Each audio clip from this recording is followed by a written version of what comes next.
Assalamualaikum warahmatullahi wabarakatuh. Perkenalkan, nama saya Zakiatur Rahmi.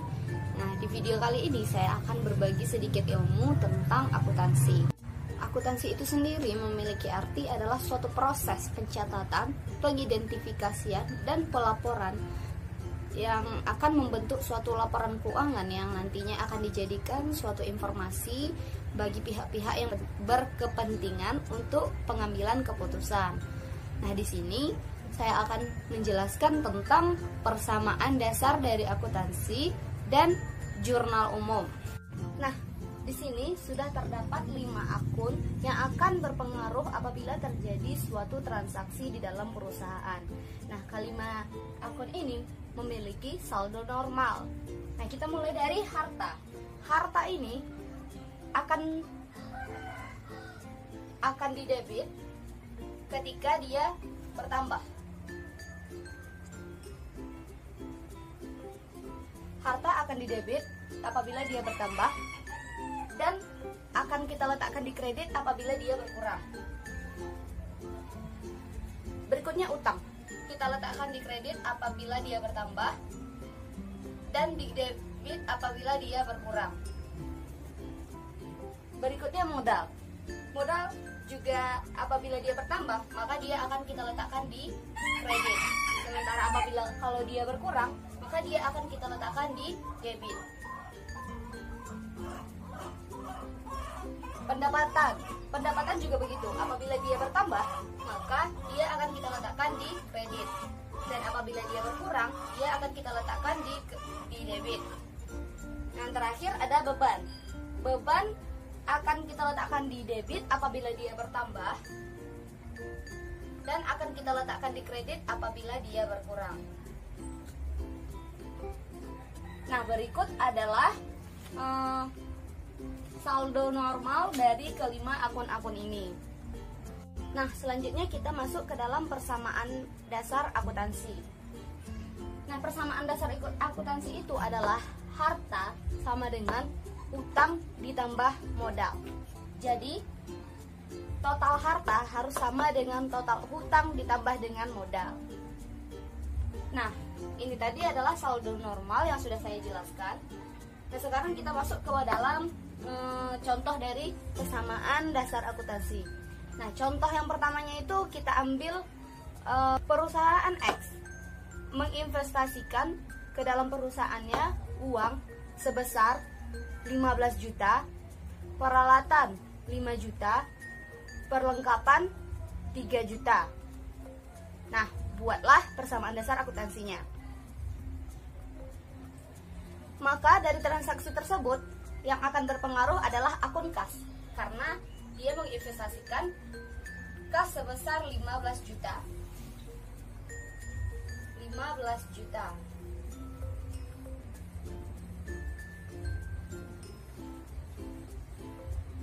Ini 15 juta ya. Dan peralatan 5 juta. Perlengkapan 3 juta. Nah, inilah yang diinvestasikan oleh pemilik perusahaan ke dalam perusahaannya. Nah, seperti yang sudah dijelaskan tadi bahwasanya harta itu harus sama dengan utang ditambah modal. Nah, di sini total hartanya adalah 23 juta. Jadi, agar balance, maka di sini akan dianggap sebagai modal. Jadi, perusahaan menginvestasikan kas, peralatan, dan perlengkapan, maka 3 akun ini adalah termasuk harta, termasuk ke dalam harta, dan dia akan dimasukkan ke dalam debit.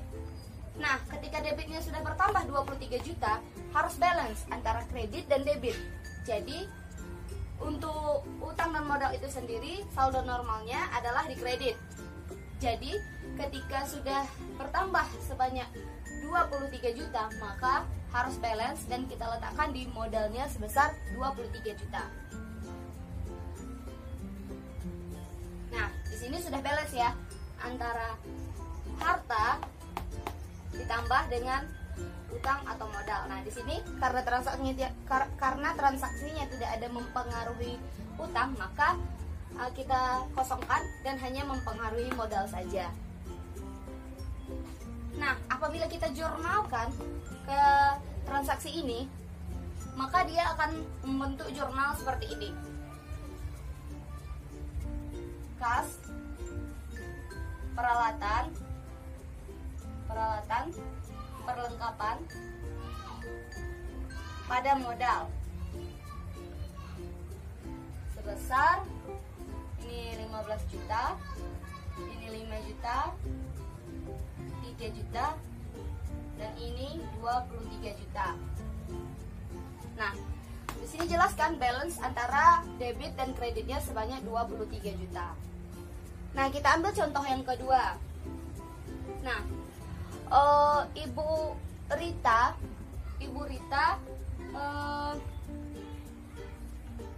menerima uang atas jasa salon yang diberikannya, yang seharusnya diterima 7 juta, hanya diterima 2 juta. Nah, itu persamaan dasar akuntansinya adalah dia sebenarnya harus menerima uang sebesar 7 juta, tetapi dia hanya menerima uang tunai 2 juta. Berarti sisanya itu termasuk ke dalam piutang. Nah, kalau kita masukkan ke dalam persamaannya, maka kas adalah 2 juta.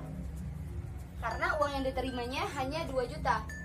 Nah, sisanya itu 5 juta kita letakkan di akun piutang.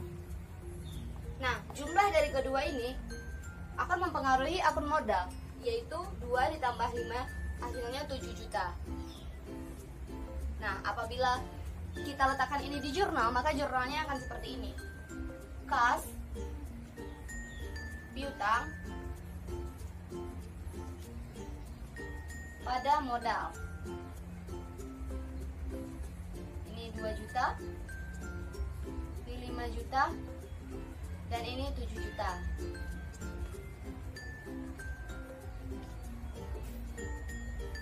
Nah, begitu seterusnya.